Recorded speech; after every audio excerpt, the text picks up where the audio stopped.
کیسے وزیر اعظم مودی کو ان کی رہائش گاہ پر ایک نجی ملاقات کی اجازت دی اور پھر اس کی تصویر بھی شیئر کر دی۔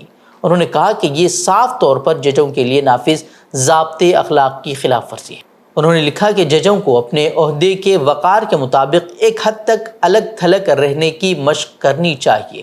سپریم کورٹ کے ایک اور لائر اندرا جے سنگھ نے لکھا کہ چیف جسٹس نے ایگزیکٹو اور عدلیہ کے درمیان اختیارات کی علیحدگی پر سمجھوتا کیا ہے اور اس ایکٹ نے سی جے آئی کی آزادی پر اعتماد کو کمزور کر دیا ہے۔ انہوں نے مطالبہ کیا کہ سپریم کورٹ بار ایسوسی ایشن کو اس کی مذمت کرنی چاہیے۔ اور شیو سینا رہنما سنجے راؤت نے کہا کہ چیف جسٹس آف انڈیا کو اب شیو سینا بنام شیو سینا کا جو کیس چل رہا ہے انہیں اب خود کو اس کیس سے الگ کرنا چاہیے۔ اور نیادیش چیف جسٹس نے اس کیس سے اپنے آپ کو الگ کرنا چاہیے، ناٹ بیفور می کرنا چاہیے، کیونکہ ایک پارٹی ہے پردھان منتری اس مقدمے میں، ان کے ساتھ ان کے رشتے کھلے عام دکھ رہے ہیں۔ ایسے میں کیا چندرچوڑ صاحب ہمیں نیائے دے پائیں گے؟ 3 سال سے تاریخ پر تاریخ ہو رہی ہے، ایک غیر قانونی سرکار چل رہی ہے۔ این سی پی اور شیو سینا جیسی پارٹی کو جس طرح سے توڑا ہے، ان کے سامنے یہ بھی غلط ہے، ہمیں نیائے نہیں مل رہا ہے۔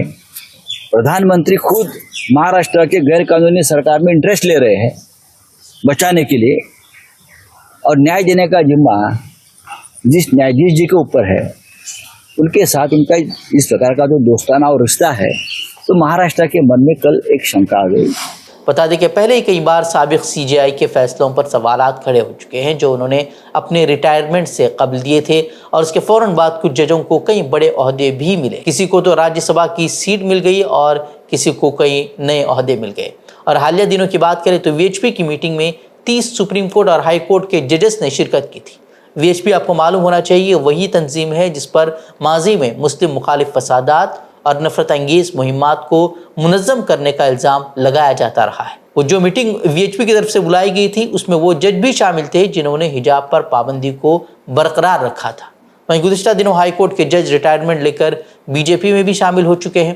اس کو لے کر بھی ججوں کے پرانے فیصلوں پر سوالات کھڑے کیے جا چکے ہیں، اور اب اس طریقے کا معاملہ سامنے آیا ہے جس کو لے کر اپوزیشن کی طرف سے ہنگامہ کھڑا کیا جا رہا ہے، جبکہ سپریم کورٹ کے سینئر وکلاء تک بھی جو ہے اب اس کے لے کر سوال کھڑے کر رہے ہیں۔ اے ٹی ایس کی خصوصی عدالت نے بدھ کو معروف اسلامی اسکالر مولانا کلیم صدیقی، اسلامی دعویٰ سینٹر کے بانی محمد عمر گوتم اور ان کے بیٹے عبداللہ عمر سمیت 12 افراد کو 2021 کے مبینہ غیر قانونی تبدیل مذہب کے معاملے میں عمر قید کی انتہائی سخت اور غیر متوقع سزا سنائی ہے۔ یو پی غیر قانونی تبدیل مذہب ایکٹ 2021 کے نفاذ کے بعد اس قانون کے تحت دیا گیا یہ پہلا فیصلہ ہے۔ سبھی 16 افراد کو گزشتہ روز ہی قصوروار قرار دیا گیا تھا۔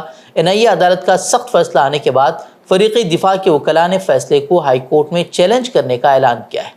واضح کہ قصورواروں کی جیل میں گزاری گئی سابقہ مدت سزا میں شامل ہوگی اور سبھی سزائیں ایک ساتھ چلیں گی۔ وکلاء کا کہنا ہے کہ انہیں آرڈر کی کاپی نہیں ملی، کاپی ملنے کے بعد سزا کے تمام نکات پر غور کیا جائے گا اور آگے کی تیاری کی جائے گی۔ اور اس معاملے میں رہائی منچ کے صدر اور سینئر ایڈوکیٹ محمد شعیب نے کہا کہ آئین ہند میں ہمیں اس بات کی آزادی دی گئی ہے کہ ہم کسی بھی مذہب کو مانیں، کسی بھی مذہب کو اپنائیں۔ ایسی صورت میں یو پی کا جو قانون ہے وہ غیر قانونی ہے، اسے سپریم کورٹ کی آئینی بینچ میں چیلنج کیا جانا چاہیے۔ انہوں نے اس پر بھی سوال کھڑے کیے کہ کس طریقے سے خصوصی عدالتیں زیادہ سے زیادہ سزا کے فیصلے دے رہی ہیں، انہیں جو ہے اعلیٰ عدالتوں میں چیلنج کیا جانا چاہیے، اس طرح کی بات انہوں نے کہی۔ ہماچل کے دارالحکومت شملہ کے مضافات سنجولی میں واقع مسجد کے معاملے پر تنازع اب بڑھتا جا رہا ہے۔ کئی روز سے بھگوا تنظیمیں سرگرم ہیں کہ اس مسجد کو منہدم کر دیا جائے، اور اب تک جو ہے مسجد کو منہدم کرنے کے ارادے سے سنجولی میں مسجد کے قریب شرپسند جماعت ہے اور حکومت پر دباؤ بنانے کی کوشش کر رہے ہیں کہ وہ اس مسجد کو گرا دے۔ اس وقت جو شملہ کی جو صورتحال وہ نظر آ رہی ہے وہ 1992 کے ایودھیا سے مختلف نہیں ہے۔ واضح کہ اس وقت ہماچل میں کانگریس پارٹی کی حکومت ہے، اس کے باوجود اس طریقے کے حالات وہاں بنے ہوئے۔ سنجولی کے حالات بدھ کو اس وقت مزید کشیدہ ہو گئے جب مسجد کی تعمیر کے خلاف احتجاج کرنے والے بھگوا کارکنوں نے شہر میں توڑ پھوڑ شروع کر دی۔ نظم و نسق برقرار رکھنے کے لیے پورا سنجولی علاقہ جو ہے وہ اب پولیس چھاؤنی میں تبدیل ہو چکا ہے، جبکہ مسجد کے مقام کو پوری طرح سیل کر دیا گیا ہے۔ واضح کہ شملہ کی سنجولی مسجد کے تعلق سے ہندوتو تنظیموں کا الزام ہے کہ اسے غیر قانونی طور پر تعمیر کیا گیا ہے۔ وہ چاہتے ہیں کہ اس مسجد کو جلد از جلد منہدم کر دیا جائے۔ ادھر مرکزی وزیر گریراج سنگھ نے بھی مسجد کے تنازع پر متنازع بیان دے کر ایک بار پھر اس معاملے کو طول دیتے ہوئے لوگوں کو اکسانے کی کوشش کی ہے۔ انہوں نے کہا کہ یہ ایک غیر قانونی مسجد ہے اور اسے گرا دیا جانا چاہیے۔ ملک میں موجود تمام غیر قانونی مساجد اور مدارس کو بھی گرایا جانا چاہیے۔ اس طرح کی بات ان کی طرف سے سامنے آ رہی ہے۔ اتراکھنڈ کے ہلدوانی میں 4000 سے زائد آبادی پر بلڈوزر چلانے کے اتراکھنڈ ہائی کورٹ کے حکم پر سپریم کورٹ نے روک لگا دی ہے، اور اس سلسلے میں سپریم کورٹ نے اتراکھنڈ حکومت سے متاثرین کی بازآباد کاری کا جامع منصوبہ طلب کیا ہے۔ عدالت عظمیٰ نے حکومت کو 2 ماہ کا وقت دیا ہے۔ جسٹس سوریہ کانت کی سربراہی والی بینچ نے یہ حکم سنایا ہے۔ سماعت کے دوران اتراکھنڈ حکومت کی طرف سے پیش ہونے والے وکیل بلبیر سنگھ نے کہا کہ عدالت کی ہدایت پر ہم نے کچھ اقدامات کیے ہیں اور مشترکہ میٹنگیں بھی کی ہیں۔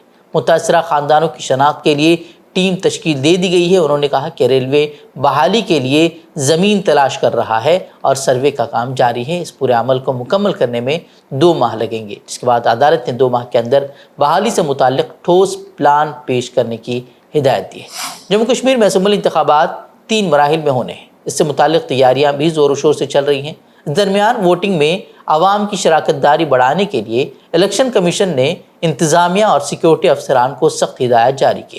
الیکشن کمیشن کا کہنا ہے کہ لیڈران اور کارکنان کو بے وجہ احتیاطاً حراست میں نہ لیا جائے، سیکیورٹی اسباب کا حوالہ دے کر پولنگ مراکز یعنی کہ بوتھ کو نہ بدلا جائے، 2 بوتھ کو ملا کر ایک بھی نہ کیا جائے، اور آخری وقت میں یا اچانک ریلیوں کو رد نہ کیا جائے۔ وزرائے کے سابق وزراء اور PDP چیف محبوبہ مفتی نے اس معاملے کو اٹھایا تھا۔ گزشتہ انتخابات میں ووٹنگ سے پہلے سیاسی پارٹیوں کے لیڈران و کارکنان کو احتیاطاً حراست میں لیا گیا تھا، اور اس کو لے کر محبوبہ مفتی نے جو اعتراض ظاہر کیا تھا اور کہا تھا کہ اس طریقے کی کارروائیاں نہیں ہونی چاہیے۔ جموں کشمیر اسمبلی انتخابات کے پیش نظر سبھی پارٹیوں کی سرگرمیاں جو ہے وہ تیز ہو چکے ہیں۔ کانگریس صدر ملکارجن کھڑگے نے مرکز کی زیر انتظام اس خطے کا دورہ کیا اور مختلف تقاریب میں شرکت کی۔ اننت ناگ میں منعقد ایک انتخابی ریلی سے خطاب کرتے ہوئے انہوں نے کہا کہ اگر لوک سبھا انتخاب میں ہم یعنی کہ انڈیا اتحاد 20 سیٹیں مزید جیت جاتے تو 400 پار کا نعرہ لگانے والے جیل میں ہوتے۔ انہوں نے ED کے غلط استعمال کا مدعا بھی اٹھایا، ساتھ ہی جموں کشمیر کو مکمل ریاست کا درجہ دلانے کا بھی عوام سے وعدہ کیا۔ پہلے تو بولتے تھے 400 بار، اس بار 400 بار، کہاں گئے بھائی تیرے 400 بار؟ 240 پہ آیا۔ اگر ہم صرف 20 سیٹ لیتے تو یہ سب لوگ جیل میں رہتے تھے، یہ سب لوگ جیل میں رہتے تھے اور رہنے کے قابل ہے۔ کانگریس نے 1.5 سال سے تشدد کے آگ میں چل رہے منی پور میں تازہ تشدد کے واقعات کے لیے وزیر اعظم نریندر مودی اور مرکزی حکومت کو ذمہ دار ٹھہرایا ہے۔ کانگریس ترجمان سپریا شرنیت نے پریس کانفرنس کے دوران کہا کہ وزیر داخلہ امت شاہ کو برخاست کیا جانا چاہیے کیونکہ وہ پوری طرح سے ناکام ثابت ہو رہے ہیں۔ انہوں نے یہ بھی کہا کہ PM مودی دنیا کے الگ الگ ممالک کا دورہ کر رہے ہیں لیکن انہیں منی پور جانے کا وقت نہیں ملا۔ وہی منی پور لوک سبھا حلقے سے کانگریس کے رکن پارلیمنٹ نے اس موقع پر کہا کہ منی پور کی حالت کو اس طرح سے نہیں دیکھا جانا چاہیے جیسے یورپی ممالک نے راونڈا میں تشدد کے وقت دیکھا تھا۔ انہوں نے مودی حکومت پر تنقید کی اور معاملے کو انہوں نے جلد از جلد حل کرنے کا مطالبہ کیا۔ تو ناظرین خبریں مزید خبروں کے لیے آپ ہماری ویب سائٹ www.fikrokhabar.com طرف کر سکتے ہیں۔ ویڈیوز کے لیے ہمارے YouTube چینل کو سبسکرائب کریں۔ تو ناظرین السلام علیکم ورحمۃ اللہ وبرکاتہ۔